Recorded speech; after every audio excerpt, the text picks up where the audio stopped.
બોડા ડુંગર ગામમાં નળથી જળ યોજનાનો ફિયાસ્કો 300 ઘરો પાણી વિહોણા ટાંકીમાંથી હજારો લીટર જળનો થઈ રહ્યો છે વેડફાટ। દાહોદ જિલ્લાના સંજેલી તાલુકા હેઠળ આવતી કરંબા ગ્રામ પંચાયતના બોડા ડુંગર ગામમાં પીવાના પાણીના ગંભીર વેડફાટની ઘટના પ્રકાશમાં આવી છે। એક તરફ સ્થાનિક ગ્રામજનો પીવાના પાણી માટે વલખા મારી રહ્યા છે તો બીજી તરફ ગામની પાણીની ટાંકીમાંથી હજારો લીટર પાણી છલકાઈને રસ્તા ઉપર વહી રહ્યું હોવાની ચોંકાવનારી વિગતો સામે આવી છે।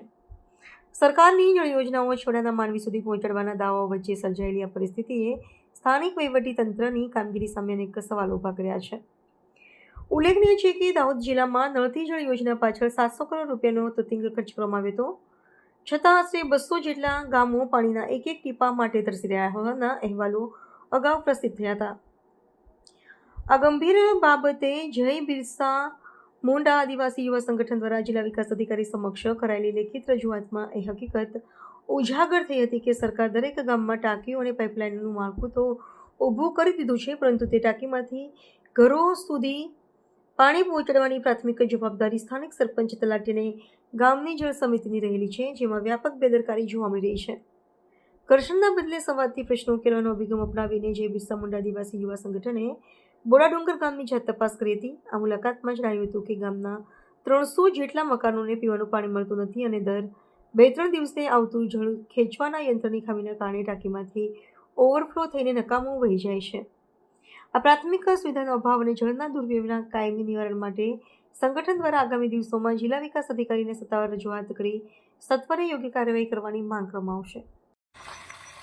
જય જોહાર, જય આદિવાસી। થોડા દિવસ પહેલા જ ન્યૂઝપેપરમાં આપણે જોયું હતું કે દાહોદ જિલ્લાની અંદર લગભગ 700 કરોડ રૂપિયાનો ખર્ચો કરવામાં આવ્યો છે, છતાં પણ 200 જેટલા ગામો એવા છે કે જ્યાં એક પણ ટીપું પાણી પહોંચ્યું નથી।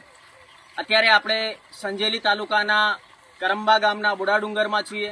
આ જુઓ, આ સરકાર દ્વારા પાણીનો ટાંકો બનાવેલો છે। આ પાણીના ટાંકાની અંદર સરકારની પાઇપલાઇન મારફતે પાણી પહોંચાડવામાં આવે છે। લગભગ છેલ્લા 5 કલાકથી સતત આ પાણી વરસી રહ્યું છે અને તમે જુઓ આ રોડ ઉપર આ પાણીનો બગાડ થઈ રહ્યો છે। આ પાણી 5 કલાકથી આ પાણી વરસી રહ્યું છે। જ્યારે અમે રજૂઆત કરી હતી ત્યારે માનનીય ડીડીઓ સાહેબ દ્વારા કહેવામાં આવ્યું હતું કે સરકારનું કામ છે સંપ સુધી પાણી પહોંચાડવાનું।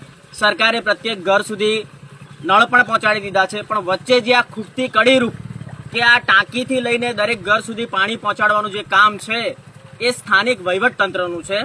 અમે કોઈ પણ પ્રકારના વહીવટતંત્રની ઉપર આક્ષેપ કરતા નથી, પણ અમારો મૂળ હેતુ એ છે કે જે આ પાણીનો વ્યય થઈ રહ્યો છે, આકરો ઉનાળો છે, હોળીની સિઝન છે, દરેક ઘરની અંદર 10-10 લોકો અત્યારે આવેલા છે, તહેવાર માટે આવેલા છે, પાણીની ખૂબ સમસ્યા થાય છે, તો તાત્કાલિક ધોરણે આ પાણીનું જે બગાડ થાય છે, આ ઉપર આવેલી મોટર બગડી જવાને કારણે આ પાણી જનતા સુધી પહોંચતું નથી, તો તાત્કાલિક ધોરણે આ રિપેર કરવામાં આવે અને જનતાને આ પીવાનું પાણી પહોંચે, એવી જ અમારી રજૂઆત છે। જય હિન્દ, જય ભારત।